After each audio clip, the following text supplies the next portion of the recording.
Ya, baik. Terima kasih atas kesempatan yang berbahagia ini. Assalamualaikum warahmatullahi wabarakatuh. Salam sejahtera bagi kita sekalian. Shalom, Om Swastiastu, Namo Buddhaya, salam kebajikan, salam sehat, dan salam anti korupsi. Baik Bapak Ibu, rekan-rekan sejawat, aparat pengawas intern pemerintah, dan aparat desa beserta masyarakat yang sangat saya banggakan, perkenankanlah pada saat ini saya akan membawakan materi penyuluhan anti korupsi dengan judul Aparat dan Rakyat Berintegritas, Berantas, dan Terabas Korupsi.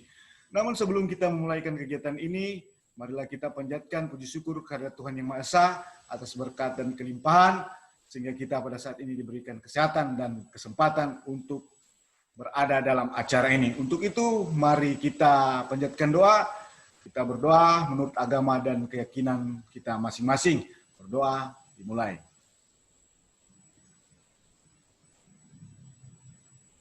Berdoa selesai. Semangat pagi, pagi, pagi, pagi.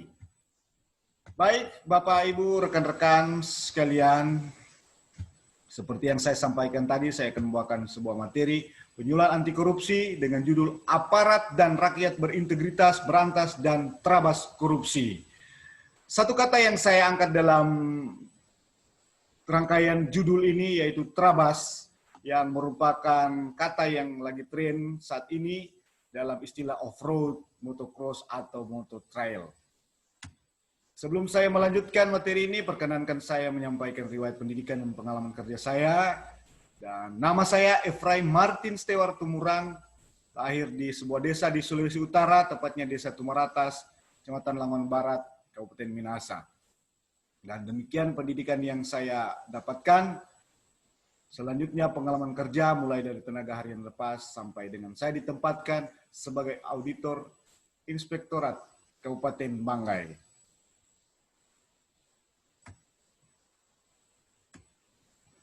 Ya, Bapak Ibu, rekan-rekan sekalian, penyuluhan anti korupsi ini saya buat dan saya sampaikan kepada rekan-rekan sekalian dengan tujuan untuk menumbuhkan, memperkuat nilai-nilai integritas, kemudian mendorong perilaku dan menambah pengetahuan yang baik terhadap gratifikasi, membangkitkan semangat perlawanan terhadap korupsi, mendorong perilaku anti korupsi, meningkatkan pengetahuan terhadap upaya pencegahan korupsi. Kita mungkin telah mengenal bersama tentang korupsi yang kita dengarkan atau kita lihat di berbagai media-media yang ada di sekitar kita. Korupsi yang menyebabkan pejabat-pejabat kita mendekam di dalam tahanan dan bahkan ada orang-orang atau pejabat lainnya yang sampai mengembuskan nafas terakhirnya di dalam tahanan. Mengerikan. Untuk itu kita perlu ketahui tentang definisi korupsi. Menurut Black's Law Dictionary, korupsi adalah perbuatan yang dilakukan dengan maksud untuk memberikan suatu keuntungan yang tidak resmi dengan hak-hak dari pihak lain secara salah dalam menggunakan jabatannya atau karakternya untuk mendapatkan suatu keuntungan untuk dirinya sendiri atau orang lain, berlawanan dengan tugas dan kebenaran-kebenaran lainnya. Dan masih banyak pula definisi-definisi dari korupsi. Ada secara etimologis, kemudian ada definisi menurut Transparency International, dan definisi menurut Undang-Undang Nomor 31 Tahun 1999, Junto Undang-Undang Nomor 20 Tahun 2001. Dari sedemikian banyak definisi-definisi korupsi ini, maka korupsi dapat diartikan sebagai perilaku pejabat publik, baik itu politikus maupun pegawai negeri yang memperkaya diri atau orang lain secara tidak wajar dan tidak sah, yaitu dengan menyalahgunakan kekuasaan publik yang dipercayakan kepada mereka. Nah, hal inilah menyalahkan kekuasaan publik yang menyebabkan sehingga teman-teman kita atau rekan-rekan kita tersandung dengan kasus korupsi, kasus tindak pidana korupsi, sampai menghabiskan masa hidupnya dalam tahanan. Nah, adanya korupsi berarti mempunyai impact atau dampak. Dan dampak korupsi boleh dikatakan bahwa merenggut kemakmuran dan kesejahteraan kita, kesejahteraan rakyat. Dan Terengkutnya kemakmuran dan kesejahteraan tersebut juga mengakibatkan pada Indonesia masih jauh dari kesejahteraan, rakyat masih miskin, tingkat pengangguran makin tinggi, angka kematian ibu hamil dan melahirkan cukup tinggi, dan tingkat kesehatan sangat buruk. Dan bahkan ada sebuah penelitian mengatakan bahwa seorang bayi yang baru lahir mempunyai utang 13 juta untuk membantu melunasi utang negara Republik Indonesia di saat ini. Dan kira-kira utang tersebut juga tercipta atas adanya perilaku korupsi, dan itu mungkin saja terjadi. Kemudian ruang lingkup korupsi berdasarkan undang-undang korupsi perlu kita ketahui bersama. Yang pertama, merugikan keuangan negara, kedua, perbuatan suap, ketiga, gratifikasi, keempat, pemerasan, kelima, penggelapan dalam jabatan, keenam, fraud atau perbuatan curang, ketujuh, konflik kepentingan. Nah, selanjutnya, dalam beberapa waktu yang lalu, Menteri Dalam Negeri Tito Karnavian mengatakan bahwa pemerintah telah menetapkan alokasi besaran anggaran dana desa sebesar 960 juta rupiah untuk setiap desa dan diserahkan secara langsung. Wow, sungguh jumlah yang sangat besar, 960 juta, dan jumlah desa kita saat ini menurut BPS berjumlah 75.000 lebih. Apabila kita mengalihkan jumlah total diterima setiap desa 960 juta, maka kita akan mendapatkan angka yang fantastis, 65 triliun lebih. Nah, ini dia jumlah desa yang ada di Indonesia menurut data BPS, 75.436. Dan kira-kira seperti yang saya sampaikan tadi, kita dapat memperoleh dana cukup besar, 67 triliun lebih apabila itu disalurkan ke seluruh desa yang berjumlah 75.000 itu. Dan aparat desa mempunyai tanggung jawab untuk melaksanakan pengelolaan keuangan desa yang baik, dan aparat pengawas intern pemerintah mempunyai tanggung jawab pula untuk mengawasi jalannya pengelolaan keuangan desa tersebut. Nah, berbicara tentang pengelolaan dana desa, masih terjadi kasus korupsi di desa yang diakibatkan oleh pengelolaan dana desa yang tidak baik. Kompas.com dengan judul ICW ada 181 kasus korupsi dana desa rugikan negara 40,6 miliar. Kemudian ICW juga mengatakan bahwa 158 perangkat desa terkena kasus korupsi. 1.053 perkara tindak korupsi dengan 1.162 terdakwa. Perangkat desa menempati posisi ketiga profesi paling banyak melakukan korupsi. Nah, dan ada pula kemungkinan sudah ada di antara mereka yang mendekam di dalam sel tahanan. Dan kemungkinan pula itu terjadi di desa, di daerah mana kita tinggal. Untuk mencegah korupsi, pemerintah menganggap penting tentang kehadiran aparat pengawas intern pemerintah, yang dalam hal ini adalah BPKP dan Inspektorat dan aparat pengawas intern pemerintah lainnya.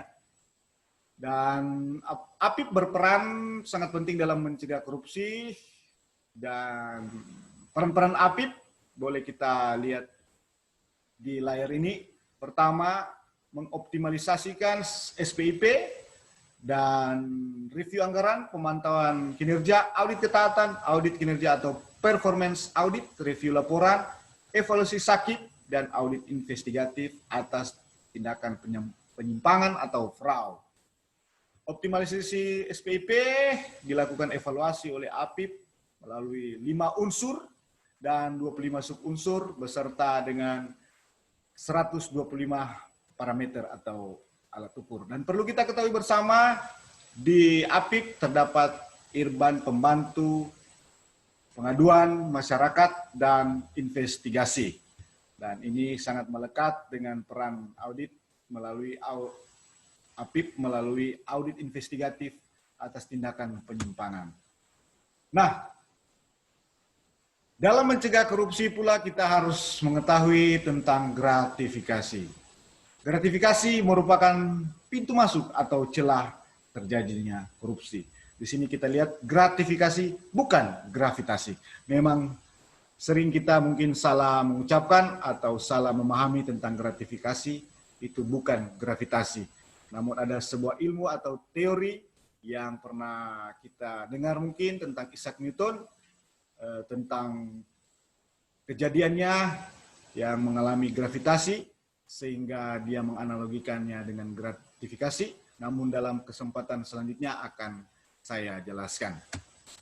Gratifikasi adalah pemberian dalam arti luas, yakni meliputi pemberian uang, barang, rabat, diskon, komisi, pinjaman tanpa bunga, tiket perjalanan, fasilitas penginapan, perjalanan wisata, pengobatan cuma-cuma, dan fasilitas lainnya.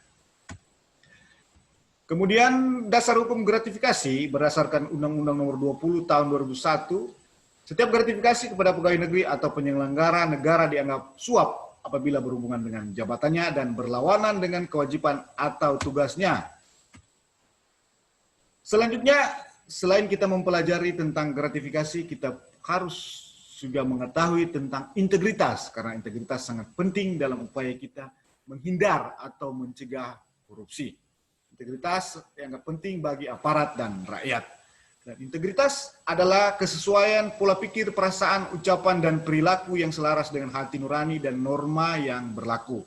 Singkatnya, apa yang kita ucapkan, itulah yang kita lakukan.